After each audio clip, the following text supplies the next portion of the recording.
Hello and welcome to today's archaeological live stream from Oxfordshire. We're at Whittenham Clumps Hill Fort, one of the most iconic ancient monuments in Oxfordshire. Today, this hill fort and the landscape around it are cared for by environmental charity Earth Trust, and we're here on an archaeological dig to investigate the story of a Roman family and the Iron Age people before them who once lived at the foot of this hill fort. Our discoveries so far include the remains of an Iron Age settlement and a Roman villa that was later built on top of it. But what kind of villa was it? Who lived here before them? And what clues have we unearthed so far about their lives, their use of the landscape, and how things changed or stayed the same with the arrival of the Romans in the area? In this event, we'll explore the dig site before joining Freddie and Anna live in the finds tent to take a close-up look at some of the discoveries and what they can tell us about the dig and the people who once lived here a long time ago. After that, we'll be answering all your questions about the dig, so please get ready to submit any questions you've got in the Q&A. Our roving reporter out on site by the finds tent, Anna, hello. Hello and a warm welcome to everyone. This is Earth Trust Centre. Brilliant. Could you tell us a little bit about Earth Trust and the landscape that you care for and why we're here to find out more about it? So Earth Trust is an environmental charity. We're based here in South Oxfordshire and we are all about access and engagement to green spaces so that people and nature can thrive together. And we're really fortunate. We're the custodians of some really special places in this part of the country, from wetlands to woodlands. We look after grazed and arable farmland. But as Maya mentioned, one of our most iconic sites where we're at the foot of here now is Whittenham Clumps. And we know that there are thousands of years of stories under our feet of humans and nature in this landscape together. And so we're really thrilled to have Dig Ventures working with us again to help us sort of unlock some of those stories for us. Thanks, Anna. So to start things off, Anna mentioned Whittenham Clumps Hill Fort, which is the centre point of our archaeological story. So to start things off, we're going to talk a little bit about the Hill Fort and some of the key discoveries from previous digs before we head out to the excavation area to have a look at what's actually there in the ground. So these aerial images give you a wonderful impression of Whittenham Clumps, the hill fort that you can see there in the background.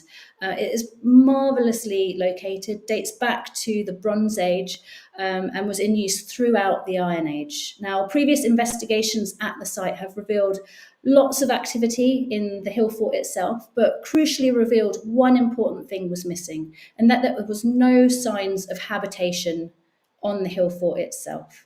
Therefore, that leaves us with a really big question. Where did the people who built this hill fort actually live? So the hill fort itself is located in a really strategic area. Behind it, you can see the Thames running past, and this is prime arable farmland. So a really good location to be. Not only is there the river running past, which would have been a highway in ancient times, but there are also Roman roads, a prehistoric trackway, and all sorts of routes crisscrossing this landscape. That means it is the hub of a network of transport routes. So a great, great place to be in ancient times. And for those of us who know the hill fort today and like to visit, you'll know that it's almost a beacon in the landscape, a place that would have attracted people and helped them to navigate through the landscape. And the same way that we like to visit it today, and the same way that it stands out in the landscape today, it would have stood out in the past. So we're really, really fortunate that Earth Trust invited us in to excavate at the foot of the hill fort to try and find out where the people who built and used it and later lived in its shadow, where they actually lived and what their lives were like. And in 2018, we began our first investigation of the site. And over the next few years, we uncovered two really quite remarkable signs of habitation. So the first was an Iron Age settlement, complete with roundhouses and food storage pits that can tell us what life was like for people living here in the Iron Age. We could see the footprint of their roundhouses, as well as enclosures and rubbish pits, as well as food storage pits where people would have placed grain into jars, buried them and kept them over winter or summer ready for the next season. But as well as the settlement itself and the signs of daily life, we also found traces of something really important, which was an early Iron Age blacksmith's workshop. Now, the evidence that we found from this workshop indicate that this wasn't any old blacksmith. This was a blacksmith who was producing really high-end items. They were producing things like chariot wheels, swords, and maybe even trade bars. These were difficult to produce, would have taken a lot of people to produce, and would have been highly sought after, high status objects. Now, when you think about that in the context of where we are in the landscape at the foot of a hill fort, it puts quite a new perspective on the settlement and shows just what an important place this really was to be. But that's not the only thing that we found. Slap bang on top of the Iron Age settlement, we've also found the remains of a Roman villa. In those first excavations that we conducted a few years ago, we found the full length of the villa. So we found a villa wall running at least 30 metres long with 9 columns along its length. But it was only one wall that we found and not the full layout. So even though we found that length of the villa, we still didn't know exactly what type of villa it was. Alongside it, however, we started to find clues about the kind of life people were leading here, things that really gave us an indication of the Roman family who would have occupied it. So that was things like kitchen utensils, including colanders, cutlery, knives, keys, writing implements, even medical tools as well. And one of the prime objects that we found was a Roman bowl made of Samian ware, stamped with the name of a potter, and the potter's name was De Vixtus. Now that tells us that the bowl came all the way from France, from pottery in a town that is now called Lezoux. And it shows us that the family who were living here, although most of their objects were sort of day-to-day items, they were able to afford a couple of luxury status items imported from the rest of the Roman Empire. But probably one of the most interesting and, dare I say, adorable things that we found on this dig were the remains of a tiny Roman pet dog. Our zooarchaeologist, the specialist who looks at animal remains, examined the remains of this dog and found out that this dog would have stood just 20 centimetres tall at the shoulder and was likely the shape of a sausage dog, roughly the size of a chihuahua. Now, that's a really interesting discovery because it tells us something about people's relationship with animals and with the environment around them. In the Iron Age, there's no evidence really that people kept small dogs, although they had working dogs for sure. They didn't have anything that would have been considered a pet dog or a lap dog. And the arrival of these dogs in Roman Britain is perhaps a sign that people's relationship with animals was changing somewhat. So across the Roman Empire, people were starting to keep pet dogs, lap dogs, as a status symbol. And here we see the arrival of that cultural practice in Britain for the very first time. So this is one of the 5 smallest Roman dogs ever discovered in Britain, and you can see just how adorable it might have been. As well as that, that's just a glimpse of some of the things that we found on the first few digs that we did here over the last few years, but there were many other things that we found too. As well as the Roman villa, we found a Roman cemetery with at least 40 burials in them, with many different burial practices, suggesting that the people living in this area didn't all adhere to one single culture. They had many different practices going on, and that was reflected in the way that people were buried. But today, we're not so interested in what we found out on previous digs, we're really interested in what we found out this time. We've been here on a dig for a week and a half, and we have 3 days of excavation left. And what we really have been wanting to find out is what type of villa were the family who are living here living in? What type of villa was this? Who lived here? And how did things change or stay the same between the Iron Age and Roman settlements in the area? So to give us an indication of what we've been finding out on site, let's take a tour. Hi and welcome to Whitnham Clumps, where we're here this year to uncover a Roman villa. So you can see behind me we've got the clumps.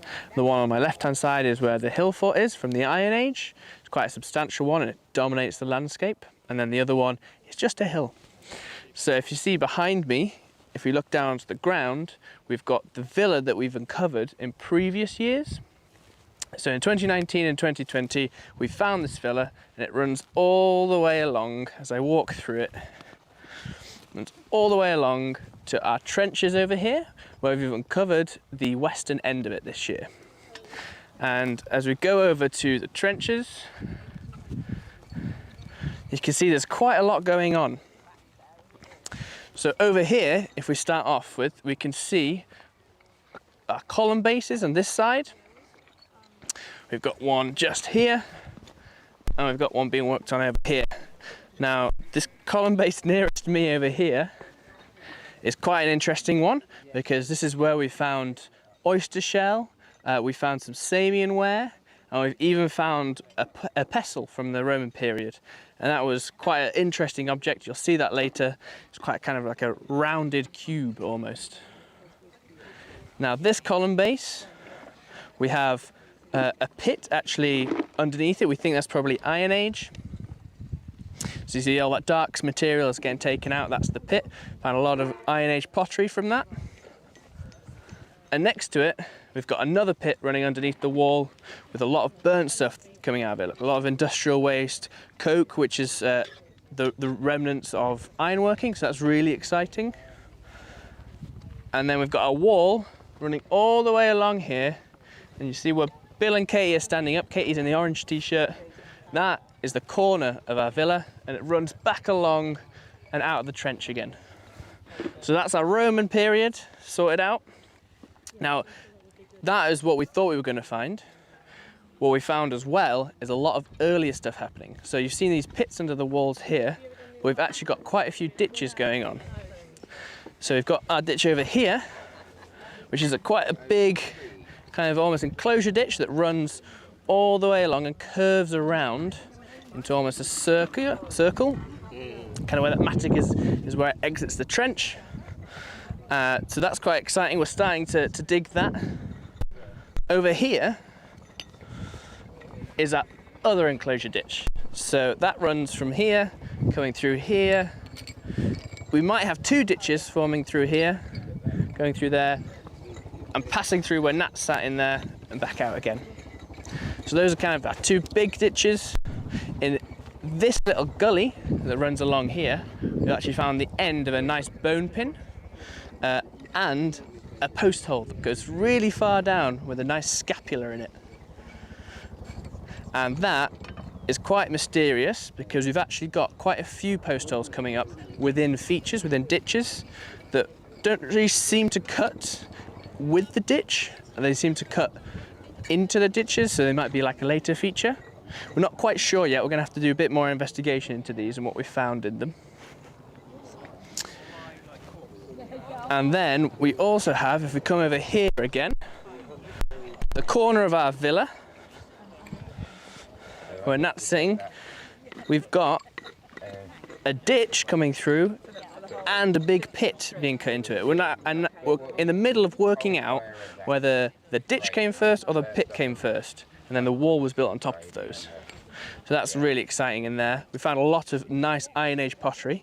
If I get some, just to show you for now, some really nice Iron Age pot with some shell in it. That's really nice. Loads of that stuff coming out. And then to end off on this trench, if we come over here, we have our pit cluster. So these are really exciting.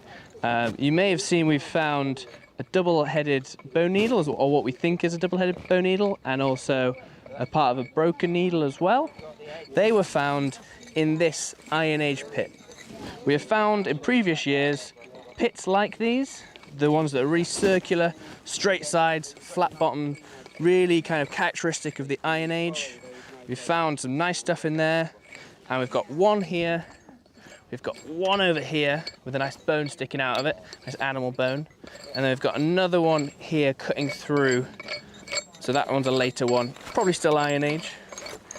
And then finally, we've got, coming through here, we've got what we think is a drip gully. And that would go around the outside of a roundhouse, and it would catch the water dripping off the roof so it doesn't flood the roundhouse when it rains. So we might have kind of an Iron Age settlement going on here that fell out of use, possibly. Everything was filled in over time. The Romans came along and built their villa on top of it. So that's kind of trench 1. We kind of have a good idea of what's going on in here. So let's head over to trench 2, where it's a bit more of a mystery.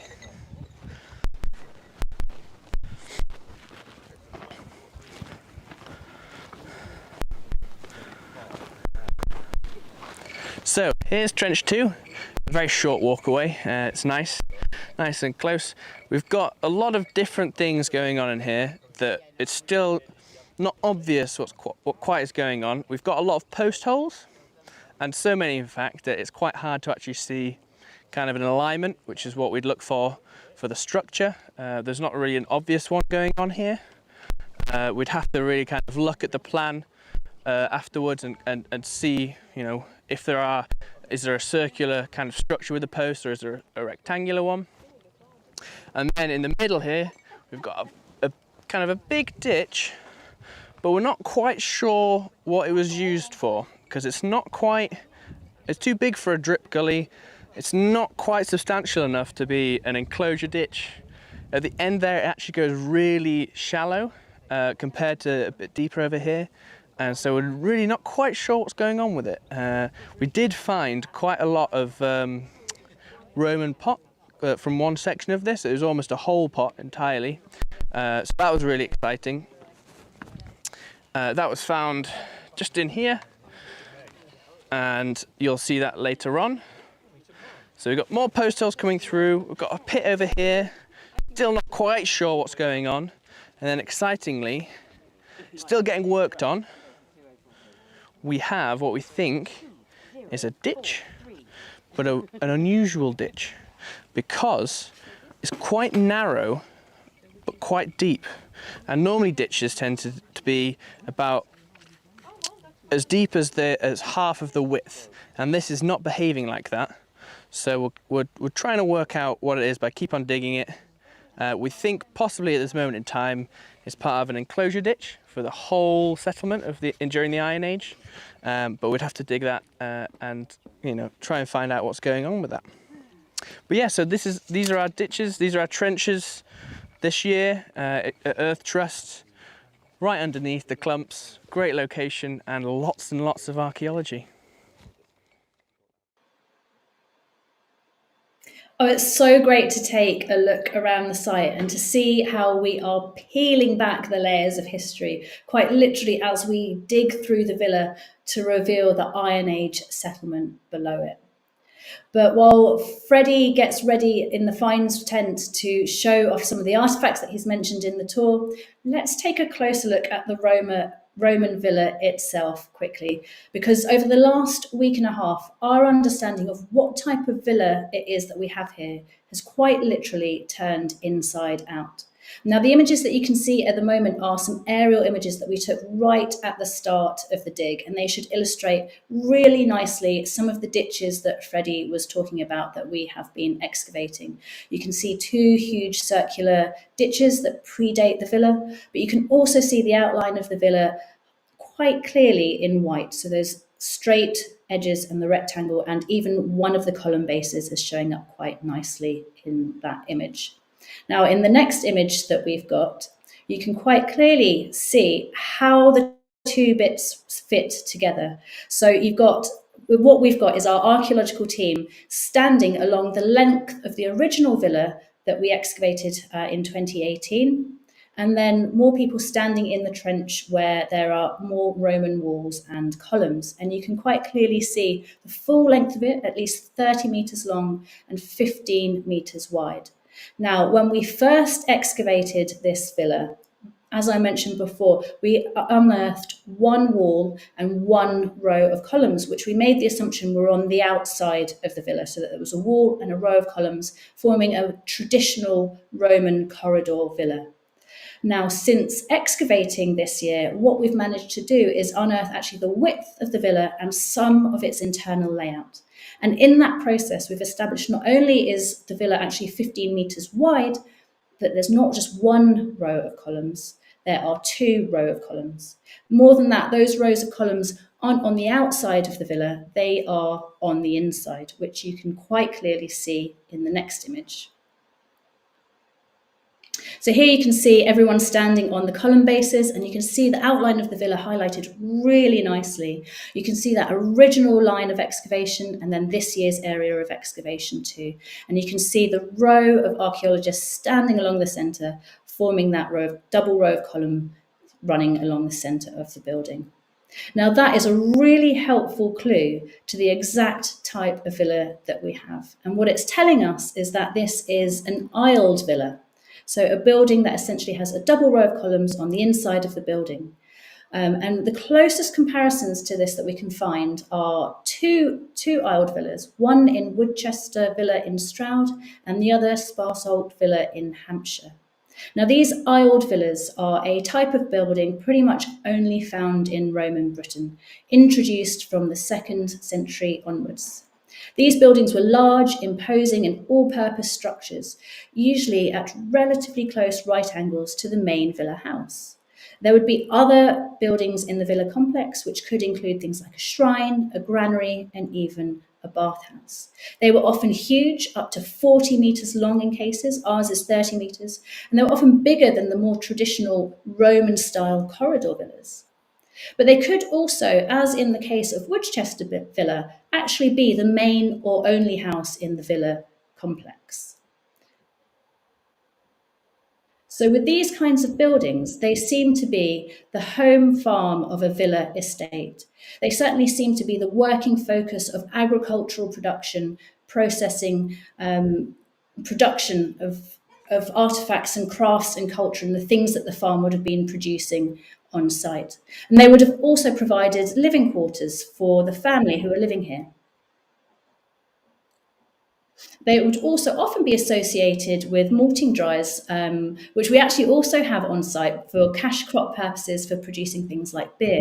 So actually what we know about these aisled villas is fitting in really nicely what we've found so far here at Earth Trust at the foot of Whitnam Clumps. And the evidence that we've got suggests that they were used for humans, where they may also have been living alongside animals, but also been doing activities such as threshing and storage. And it leaves us with a really big question, which is, well, we've found this aisled villa. What more can we find out? Are there going to be other villa buildings on this site that could tell us even more about the family and the farming lifestyle that they lived here? It also gives us a really nice indication of who this family might have been. Who do we think actually lived here? And what it's telling us is that the people living here weren't the elite of the elite. They didn't have enough resources or the desire even to build themselves the traditional corridor Roman style villa. Instead, it seems that these buildings kind of are a better description of the necessities of British farming as much as the aspiration to live a Roman lifestyle. The people living here were consuming things as well as producing traded products. They may have had relations with Dorchester, where they would have gone to trade their goods, but they were also producing a lot of things here at the farm itself. And this villa and the setup suggests that they were almost a combination of perhaps a Romano-British family who had pretty much done well for themselves. They needed something practical to live in, a nice big one house does all kind of setup, but also hinting at that they were doing well enough to adopt some of the Roman customs, the Roman traditional styles. They were going out to buy Roman pottery, they had their Samian ware bowl, and they had their villa built in this kind of mixed style of British farming house, but also some elements of a Roman villa. And that seems really interesting. Not only was this building the heart of a Roman family's farming life, but it shows that perhaps the family themselves were potentially descendants of the Iron Age settlement that had been here beforehand, and that they had ended up doing rather well for themselves and building this villa here on the site. So on that thoughtful note, what else have we found within the villa other than the structure itself that can tell us more about the family who were living here? So Anna and Freddie are over in the finds tent with a table laid out with finds for us to take a closer look at. Anna, what have we got? Hi, yes, so we're here. I'm here with Freddie, and if I just show you, we are here at the finds table. Yeah, here we are. I've got all of these finds out for us. So to begin with, I thought I'd show you some of the pottery that we found, some of the Roman pottery. So here we are. I'll start over here. We've got this really nice, this is what we call black burnished ware. So this is kind of like Tupperware of the Roman period. You're going to be storing a lot of things in this, a lot of food products. We've got quite a lot of it coming from kind of one area. We've got lots of pieces of the same pot that we found. And you can actually see, if you look very closely, you can see some of the decorations kind of coming across it, these scored lines. That's a really nice big chunk. But that's not all that we've got. We've also got some mortarium. So this is what they would use for grinding things on. What you can see, if I show you the profile of it, it's got this flange that comes down here. And that's really what tells us this is mortarium. This is a characteristic shape of it. It would be a big kind of shallow and big round bowl, and you might even find little bits of stones in the top of it to help with the crushing. So that's nice. And we have a nice shard here of a cooking pot. This is wheel thrown still, like most Roman pottery is, and you've got a nice bit of banding and decoration there. And then finally, we've got this really nice bit of nice red Oxford ware. So hence the name, this is quite a locally produced pot, but you actually find this kind of all over the UK. But the centre where it was produced was here in Oxfordshire, and that's kind of a nice kind of drinking and eating vessel pottery.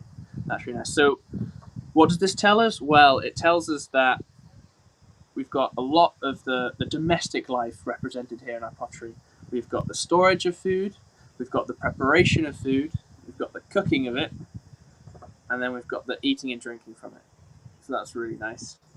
Brilliant. And so what other artefacts have you got for us to look at?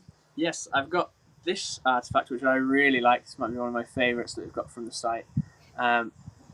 It's a bit of a mystery to us at first, what we thought it was. I wonder if any of you guys watching might take a guess at this. It's made of stone. It's very smooth, and it's very smooth on basically all the sides. It's like a rounded cube, basically, and it stumped us for quite a while what it was. But what we think this is, we've had a look online at comparable examples in museums, and what we think this is a pestle. A Roman pestle that they would have used to grind with, a bit different to the pestles that we know, but it's got smooth from the sides from the constant use of it. So that's another representation of the way they prepared food, which I really like. And then we also have what I'm calling a slight mystery. We've got this object. I hope you can see that quite well. It's made of iron, and it's almost circular, but it's not quite, and it actually comes out a little bit on this end. I don't think it's quite complete on this side, and we're actually not quite sure what it is. There's been theories that are put out there. It might be a kind of a horse fitting for like a bridle or something like that, and then there's been other theories put out there. I like the one where it's possibly an earring. That's quite nice. I would personally want this in my ear, but there you go. And so this is quite a nice piece, and that came out just yesterday, so very recent. So those are kind of like our Roman things that we've been finding. A good selection, not just pottery, which you can sometimes just get in the Roman period. So we have got some nice things. And some mysterious things as well. Some mysterious things as well, which we'll have to send to the specialists. They'll look at that and they'll tell us a lot more about it. Fantastic. And so do we also have any Iron Age finds? We do indeed. We've got some really nice bits of Iron Age pottery, which you can see here. So these are all quite similar pieces. So these are all kind of a reddish colour. Most of these finds have been pulled out quite recently, so they'll have a bit of dirt still on them. Forgive me, I've not got round to cleaning them yet. But they also have, I don't know if you can see it here, but it's got lots of little bits of shell in them. And they're quite rough. It's handmade. That's how we know it's probably going to be Iron Age. It's come from a pit that we think is Iron Age as well. and there's quite a lot of it, which is really nice, and it's quite a substantial pot because if you look at the profile of it, it's really flat, and they didn't really have plates in the Iron Age, so it's probably going to be quite a large vessel, maybe for storing things in. That's really nice. And then from a really deep pit, we've only just got to the bottom of after almost a week of digging it, and we've got this really nice base of a vessel. Again, this is handmade, so the way that they would have handmade it was they'd make their flat base, and kind of like how people kind of still do today, they'll make coils and then smooth it into a nicer shape. But you can really see how quite thick that pot is, and we have almost all of the base, which is really good for the specialist. That's very diagnostic. It can tell us a lot about the pot with this much of the base. And then, perhaps more excitingly, we have, if I get it out,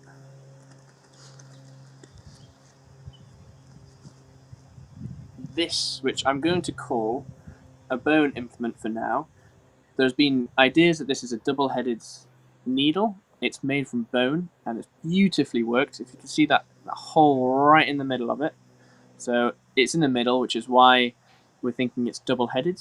It comes to a point on either side, and it's really nicely worked. We've actually found possibly another bone needle that's actually been broken when they were trying to make it.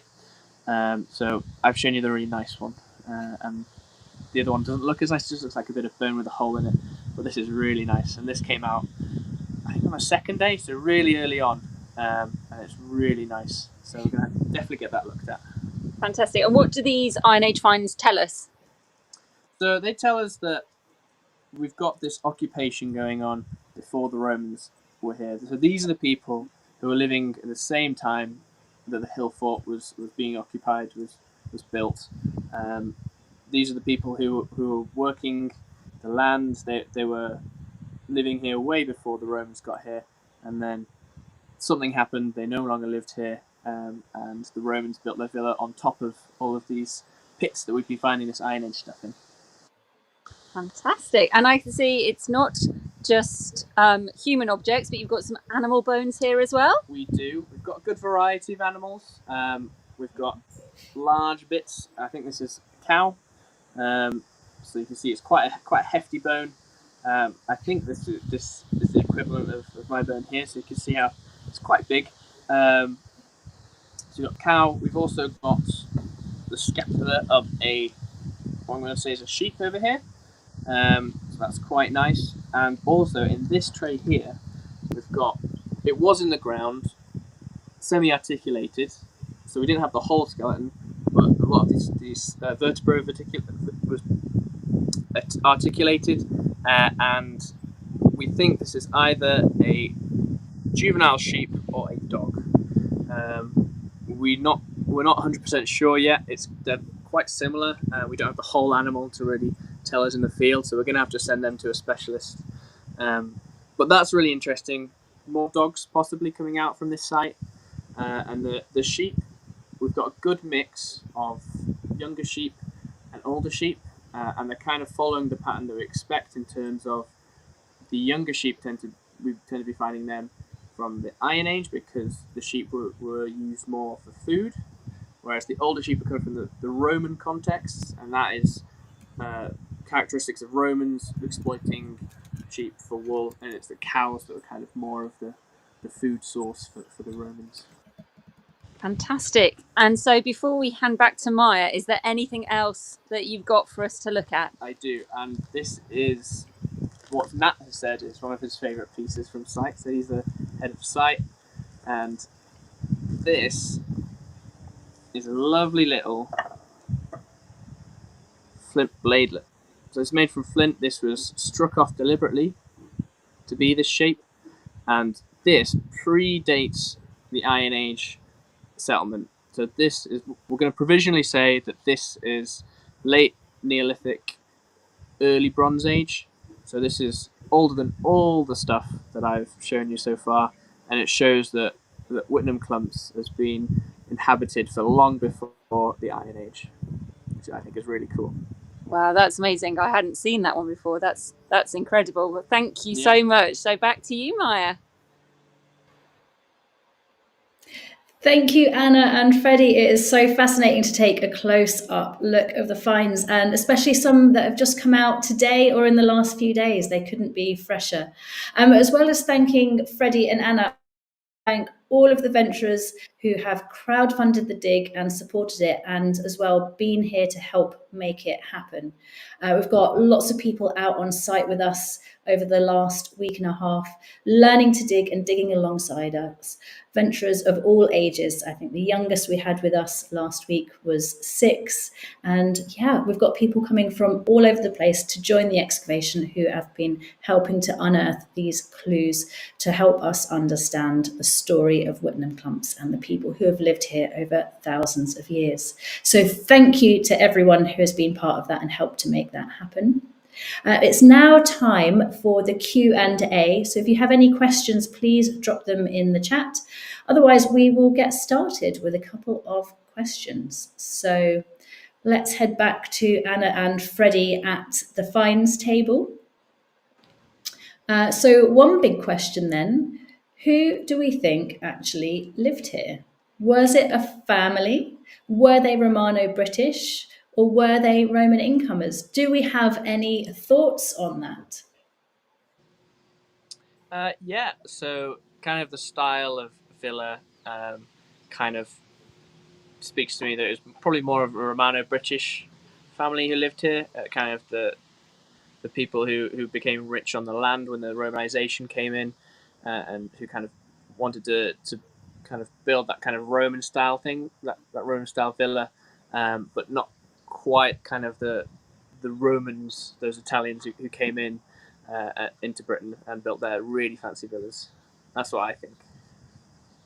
Yeah, I think that's a really nice summary. And the fact is as well that we have really clear signs that there was actually a Roman family living here of all ages, even with children, because on one of the previous excavations we found a bracelet that had been sized down that must have been made to fit a child as well. So there's clear signs that there was a whole Roman family living here, and that's, I think, a really lovely thing to be able to see.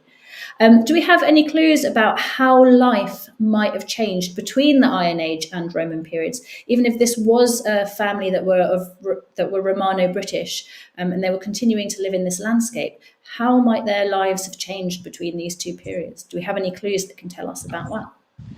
Yeah, so that one's a little trickier because it's not a clear cut from the Iron Age into the Roman period. It's a very much more of a diffused kind of adoption of the cultures.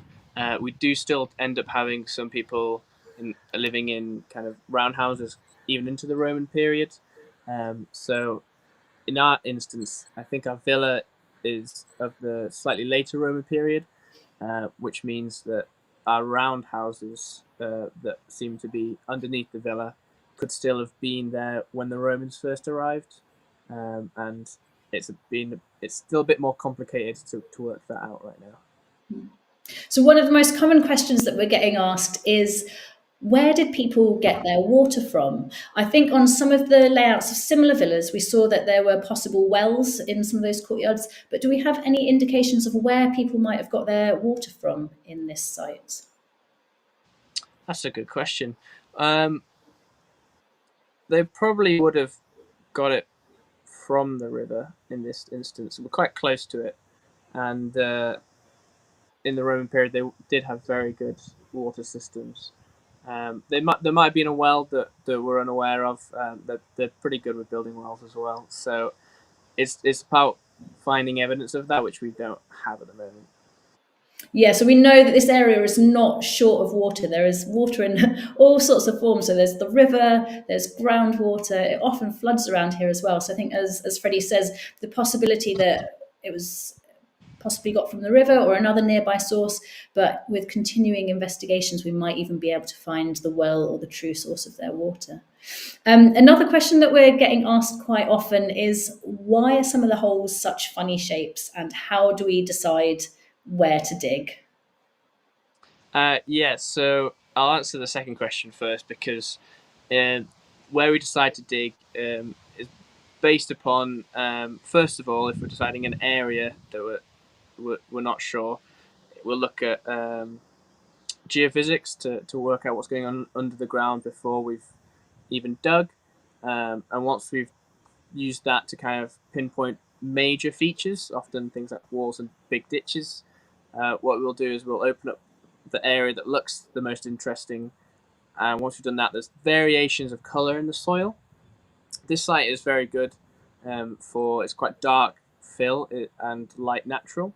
So what that means is, as people have dug these features, the darker topsoil has filled in those features that have been dug into the natural. So there's quite a clear boundary between our features and the natural, where the natural is that underlying geology, where there's no habitation further down than that.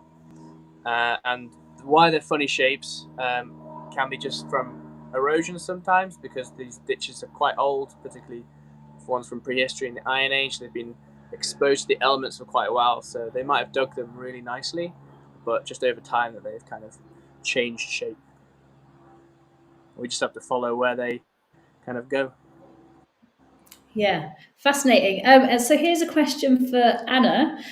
This is a question from me because I know that you spent a couple of hours digging with us the other day, and I just wanted to ask, how did you find it? Did you enjoy it? What did you think? Oh, it was so enjoyable. And I wasn't expecting to either, because we'd been catching up in the day, and I was just about to head back to the office to get on my job. And you said, "Hey, why don't you have a go?" And it felt really special. I felt really privileged to be able to be part of it. So just helped on the Roman villa underneath one of the walls, and found some of the pieces. There were pieces of probably roof tile coming out of that bit that I was working on. So it was, yeah. So thank you so much for being here in general and working with us. But yeah, it was lovely to be able to dig. Thank you. So another question that we very often get asked is, what happens to the site next? Do we cover it over? Do we leave it open? Are we going to come back and dig the same area? What's going to happen next? I'm going to leave that question just for a moment and just highlight that some of the artifacts from this dig will be going on display in early July at the Abingdon County Hall Museum. So if you're in the area and want to take a look, that's one of the next places to head. But in the meantime, what's going to happen next with the site? Is it going to be left open? Are there other areas that we'd like to investigate? What do you think?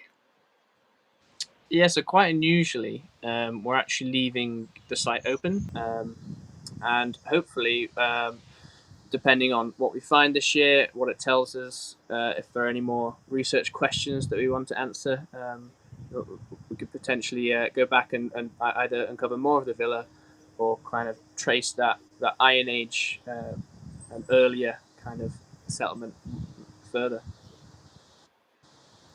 Fantastic. So, what next then? So, there is so much more of this dig to come. If you want to find out more about the dig and what we've found in previous years, you can head to our website where you can find the reports from previous excavations. You can also join our email list to hear about joining us on future digs next year. And you can also subscribe to access all of our online courses about how to do archaeology and introducing archaeological finds. So if you are fascinated by what Freddie was showing you and want to know more about how we understand artifacts, then all of that is available on our website.